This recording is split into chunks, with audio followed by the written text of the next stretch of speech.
Are mobile homes even mobile? That's the question that we're going to answer here today on this afternoon's educational video.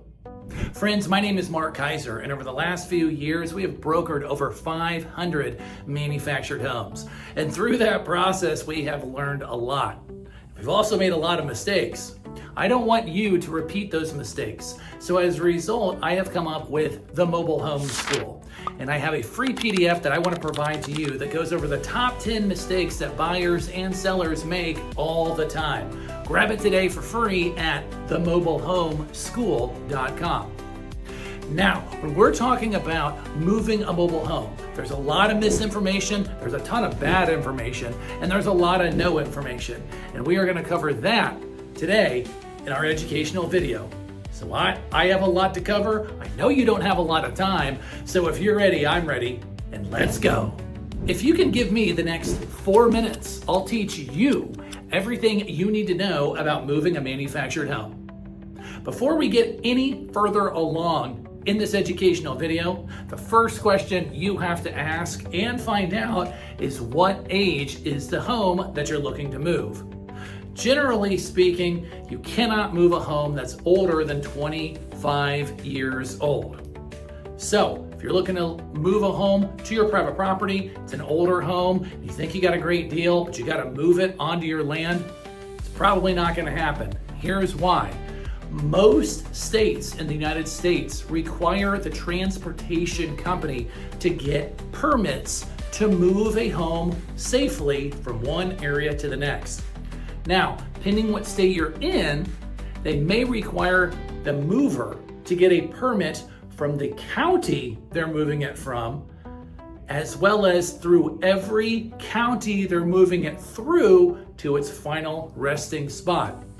Yes, that does mean in some states in the United States, if you're moving a home through, say, 10 counties, that transportation company might have to get 10 different permits. As you can see, the cost can add up quite a bit. Assuming you have a home that you're looking to move onto your private property that is newer than 20 years old, how much is it going to cost? Well, that's what we need to go over right now. The true cost of moving a manufactured home can balloon out of control very, very quickly, and I don't want that to happen to you. So many times we see clients who just assume they can move a home out of a park and put it onto their private land, or take it from the dealership lot and put it on their private land, and it'll just magically appear. That's not the truth. Let's dispel one of the major myths that there is in this industry. Frankly, I can't stand it, and I don't want you to fall victim to it.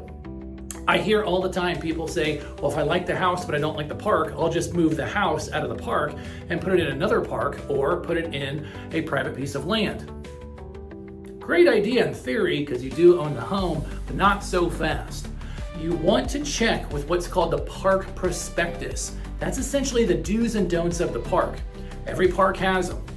If you are focused on moving a home out of a park to either your private land or to another park, you want to make sure that you understand what the rules and regulations are in the prospectus when moving a home out of a community. Some parks will say, go for it, we don't care. But a lot of parks will say, if you move one out, you gotta move one in, and you're responsible for it. So, as you can imagine, that's gonna be very, very costly very, very quickly. Not to mention, if you have a home that you really want to move out of a park and it's an older park, you do have to pay for big, heavy machinery to physically break the home down and get it up onto the truck to move out. In older parks, they don't physically have the square footage in the community to be able to make the turns for the driver safely. So, in that situation, the home will never be able to leave where it sits simply because the truck driver can't get down the streets to move the actual home.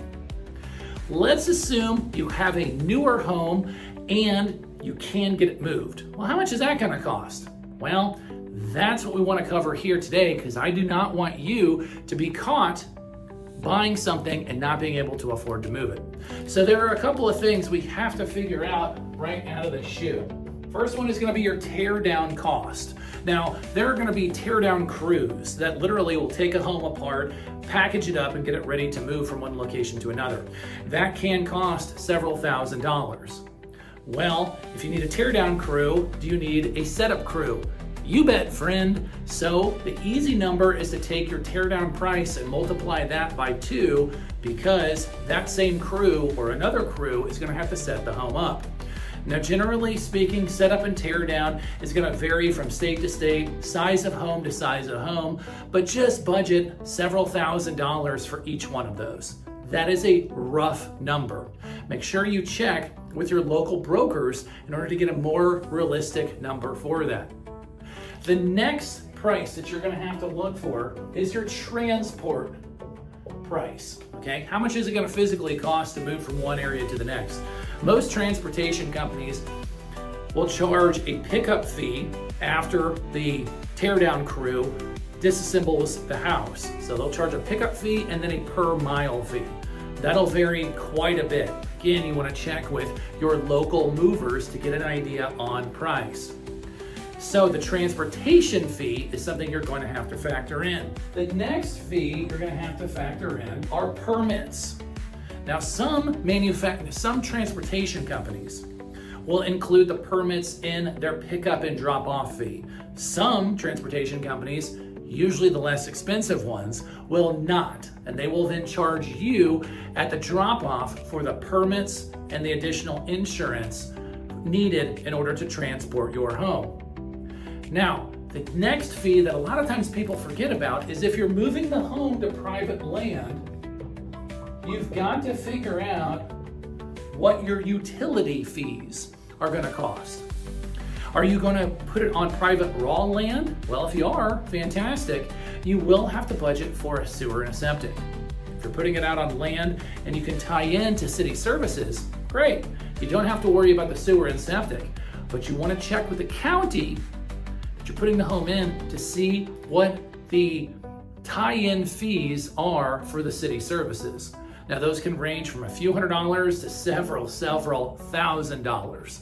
So you want to make sure that you understand what those service fees are going to cost, because a lot of times we'll see clients just think about the moving fee and the setup and the teardown, and then they won't think about what about the utility fees.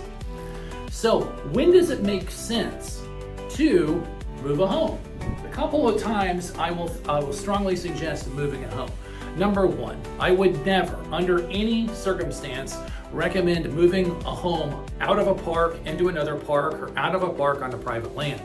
There's way too much red tape going on there. More than likely, you're going to have a problem getting a transportation company into the park to move the house. You may have to replace it with another house. I would just not worry about that. Assume that the homes in parks are going to be in those parks.